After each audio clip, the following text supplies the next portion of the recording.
श्री शिवाय नमस्तुभ्यम। जय माता दी। दोस्तों, आप सबका मेरे चैनल में स्वागत है। रविवार के दिन यह व्रत आने के कारण इसे रवि प्रदोष व्रत कहा जाता है। प्रदोष व्रत हर महीने के दोनों पक्षों की त्रयोदशी तिथि को रखा जाता है। इस बार प्रदोष व्रत 30 जुलाई 2023 रविवार को पड़ रहा है। एक समय सर्व प्राणियों के हितार्थ परम पावन भागीरथी के तट पर ऋषि समाज द्वारा विशाल गोष्ठी का आयोजन किया गया। इस सभा में व्यास जी के परम शिष्य पुराणवेता सूत जी महाराज हरि कीर्तन करते हुए पधारे। सूत जी को आते हुए देखकर शौनकादि 88,000 ऋषि मुनियों ने खड़े होकर दंडवत प्रणाम किया। ज्ञानी सूत जी ने भक्ति भाव से ऋषियों को हृदय से लगाया तथा आशीर्वाद दिया। विद्वान ऋषिगण और सब शिष्य आसनों पर विराजमान हो गए। शौनकादि ऋषि ने पूछा, हे पूज्यवर महामते, कृपया यह बताने का कष्ट करे कि मंगलप्रद कष्ट निवारक यह व्रत सबसे पहले किसने किया और उसे क्या फल प्राप्त हुआ। श्री सूत जी बोले, आप सभी शिव के परम भक्त हैं।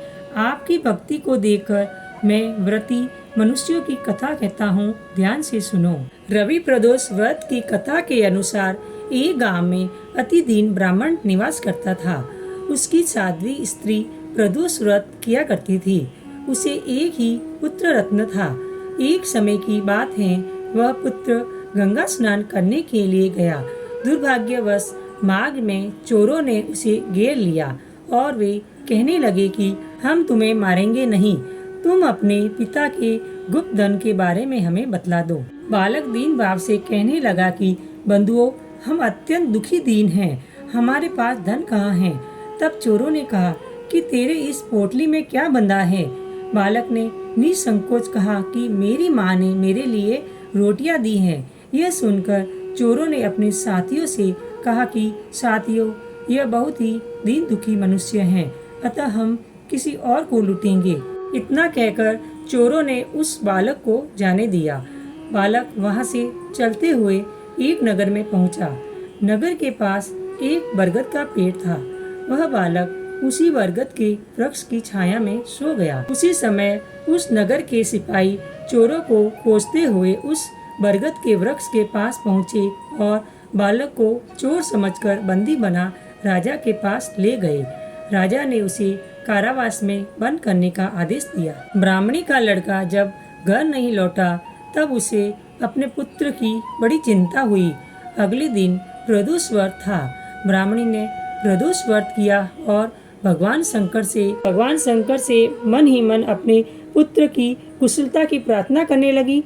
भगवान शंकर ने उस ब्राह्मणी की प्रार्थना स्वीकार कर ली। उसी रात भगवान शंकर ने उस राजा को स्वप्न में आदेश दिया कि वह बालक चोर नहीं है, उसे प्रातःकाल छोड़ दे, अन्यथा उसका सारा राज्य वैभव नष्ट हो जाएगा। प्रातःकाल राजा ने शिव जी की आज्ञा अनुसार उस बालक को कारावास से मुक्त कर दिया। बालक ने अपनी सारी कहानी राजा को सुनाई। राजा वृत्तांत सुनकर राजा ने अपने सिपाहियों को उस बालक के घर भेजा और उसके माता पिता को राज दरबार में बुलाया। उसके माता पिता बहुत ही भयभीत थे। राजा ने उन्हें भयभीत देखकर कहा कि आप भयभीत न हो, आपका बालक निर्दोष है। राजा ने ब्राह्मण को 5 गांव दान में दिए जिससे कि वे सुखपूर्वक अपना जीवन व्यतीत कर सके। भगवान शिव की कृपा से ब्राह्मण परिवार आनंद से रहने लगा।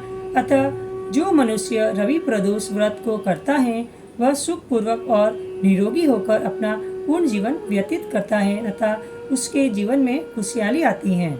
आशा करती हूँ कि आपको मेरी वीडियो पसंद आई हो तो लाइक शेयर जरूर कीजिए और अगर आप मेरे चैनल पर पहली बार आए हैं तो सब्सक्राइब करना ना भूलें और बेल बटन को प्रेस करें।